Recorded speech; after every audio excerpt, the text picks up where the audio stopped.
கர்த்தருடைய பரிசுத்த நாமத்துக்கு மகிமை உண்டாவதாக. இந்த நாளிலும் உங்களுக்கான வேத தியானத்துக்கு நேராக உங்களை அன்போடு கூட அழைக்கிறோம். இந்த நாளின் தியானத்துக்கென்று சங்கீதங்களின் புத்தகம் 17ஆம் அதிகாரம் 15வது வசனம். நானோ நீதியில் உம்முடைய முகத்தை தரிசிப்பேன், நான் விழிக்கும்போது உமது சாயலால் திருப்தி ஆவேன். பிரியமானவர்களே, சங்கீதக்காரனாகிய தாவீது தன்னுடைய வாழ்க்கையை, அதனுடைய நிறைவை ஒரு இரத்தின சுருக்கமாக இந்த ஒரு வசனத்தின் மூலமாக அவன் பிரகடனப்படுத்துகிறது, அது டிக்ளேர் பண்ணுகிறதை நாம் பார்க்கிறோம். பிரியமானவர்களே, அவனுடைய வாழ்க்கை தேவனுடைய நீதியிலே இங்கே இருக்கும். அவனுடைய நிறைவு அவருடைய மகிமையினால் அவன் திருப்தி அடைகிறதா இருக்கிறது. அல்லது தேவனுடைய நீதியினால் நிரப்பப்பட்ட ஒரு வாழ்க்கை வாழ்ந்து வாழ்ந்து அதனுடைய நிறைவாக அவருடைய மகிமையின் சாயலை அடைவதுதான் என்பது இந்த வேத வசனத்தின் மூலமாக சங்கீதக்காரனாகிய தாவீது வெளிப்படுத்துகிறதை பார்க்கிறோம். ஏன் ஆதியாகம புத்தகம் 1ஆம் அதிகாரம் 26வது வசனத்திலே பார்க்கிறோம், மனிதனை தேவன் உண்டாக்கின போது தம்முடைய சாயலின்படியும் தம்முடைய ரூபத்தின்படியும் சிருஷ்டித்தார். அவருடைய சாயல், அவருடைய ரூபம்தான் பிரியமானவர்களே நாம் இந்த பூமியிலே அடைய வேண்டியதும் மறுமையிலே நாம் பெற வேண்டியதுமாய் இருக்கிறது. இந்த பூமியிலே நாம் வாழக்கூடிய வாழ்க்கையிலே அவருடைய சாயலையும் அவருடைய ரூபத்தையும் பிரியமானவர்கள் நம்முடைய வாழ்க்கையின் மூலமாக அதை சம்பாதிக்க வேண்டும், அல்லது அபியாசப்படுத்த வேண்டும், அல்லது வாழ கற்றுக்கொள்ள வேண்டும். அதுதான் தேவனுடைய நீதியின்படி வாழ்கிறதா இருக்கிறது. இதனுடைய நிறைவு என்ன என்றால் அவருடைய மகிமை, அவருடைய சாயல், அவருடைய சமூகம், அவருடைய பரிபூரணமாய் இருக்கிறது என்பதை நாம் பார்க்கிறோம். சுருக்கமாக சொன்னால், நாம் இந்த பூமியிலும் சரி மறுமையிலும் சரி அவருடைய சாயலாலும் அவருடைய ரூபத்தாலும் நாம் நிறைந்து வாழ வேண்டியதுதான் நமக்கு கொடுக்கப்பட்ட பிரியமானவர்களே அனுகிரகமாய் இருக்கிறது. இதைத்தான் 1 யோவான் 3ஆம் அதிகாரம் 2வது வசனத்திலே பார்க்கிறோம். இந்த வசனத்தினுடைய ஒரு வியாக்கியானமாக பார்க்கிறோம். இப்பொழுது நாம் தேவனுடைய பிள்ளைகளாய் இருக்கிறோம், இனி எவ்விதமாய் இருப்போம் என்று அறியோம். ஆகிலும் அவர் வெளிப்படும் போது, கிறிஸ்து இயேசு வெளிப்படும் போது அவருடைய சாயலால் நாம் நிறைந்திருப்போம், அவருடைய சாயலுக்கு ஒப்பாயிருப்போம் என்று அறிந்திருக்கிறோம். பிரியமானவர்களே, கர்த்தர் நல்லவர், அவருடைய கிருபை என்றும் உள்ளது. நாம் இங்கே தேவனுடைய பிள்ளைகளாக வாழக்கூடிய ஒரு வாழ்க்கை என்பது ஒரு நீதி உள்ள வாழ்க்கை.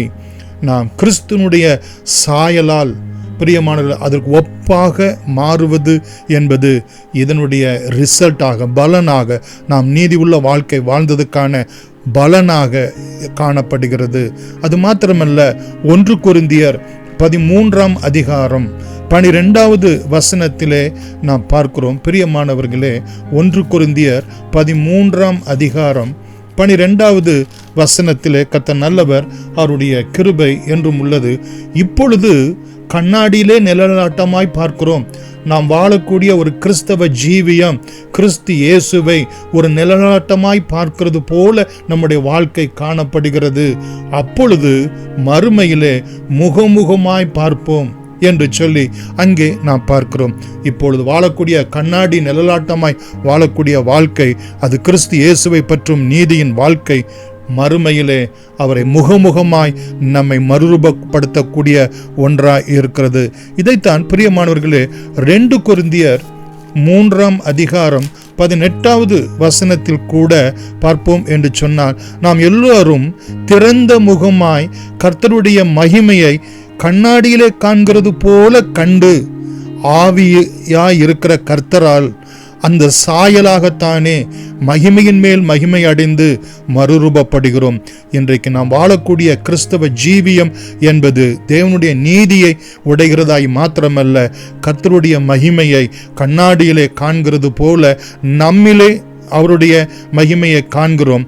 ஆவியாயிருக்கிற கர்த்தர், பரிசுத்த ஆவியானவர் இந்த கண்ணாடியிலே காணுங்கிறது போல உள்ள சாயலை மகிமையின் மேல் மகிமை அடையச் செய்து அவரை போல மறுரூபம் ஆக்கப்பட அனுக்கிரகம் செய்வார்.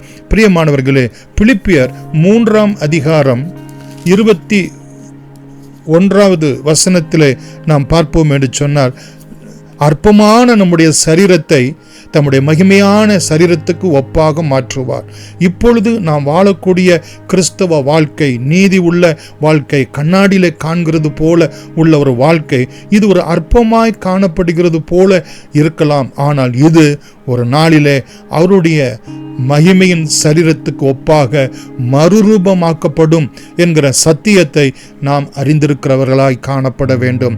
2 கொரிந்தியர் 5ஆம் அதிகாரம் 1 முதல் 2 வரைக்குள்ள வசனங்களிலே பார்க்கிறோம். பூமிக்குரிய கூடாரமாகிய நம்முடைய வீடு, இந்த சரீரம் அழிந்து போனாலும் தேவனால் கட்டப்பட்ட கைவேலை அல்லாத நித்திய வீடு, அதாவது மகிமையான சரீரம், பிரியமானவர்களே, பரலோகத்திலே நமக்கு உண்டு. ஏனெனில் இந்த கூடாரத்திலே, இந்த வீட்டிலே நம்முடைய பரம வாசஸ்தலத்தை தரித்து கொள்ள வாஞ்சை உள்ளவர்களாயிருக்கிறோம். நமக்குள்ளே ஒரு பிரசவ வேதனை என்ன, இந்த அழிந்து போகிற கூடாரத்தில் இருந்து அந்த நித்திய வீட்டுக்குள் பிரவேசிக்க வேண்டும்.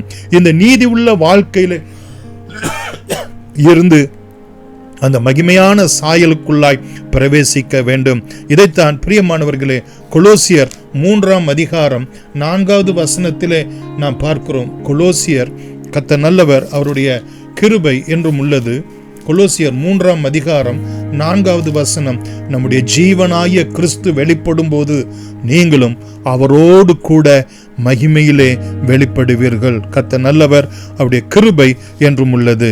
பிரியமானவர்களே, இப்படிப்பட்டதான ஒரு மகிமையான ஒரு வாழ்க்கையை தேவன் நமக்கென்று வைத்திருக்கிறபடியினாலே ஒவ்வொரு நாளும் அவருடைய சாயலால் நாம் திருப்தி அடையும்படியாய், பிரியமானவர்களே, அவருடைய நீதியிலே நடக்கிறவர்களாய், அவருடைய மகிமையிலே நாம் இந்த பூமியிலே கண்ணாடியிலே காண்கிறது போல நடக்கிறவர்களாய், இந்த அற்பமான சரீரத்திலே நாம் நடந்தாலும் கிறிஸ்துவுக்குள் நடக்கிறவர்களாய் நான் நித்தமும் காணப்பட ஆண்டவர் அந்த மகிமையின் மேல் மகிமை அடைய அனுக்கிரகம் செய்வாராக.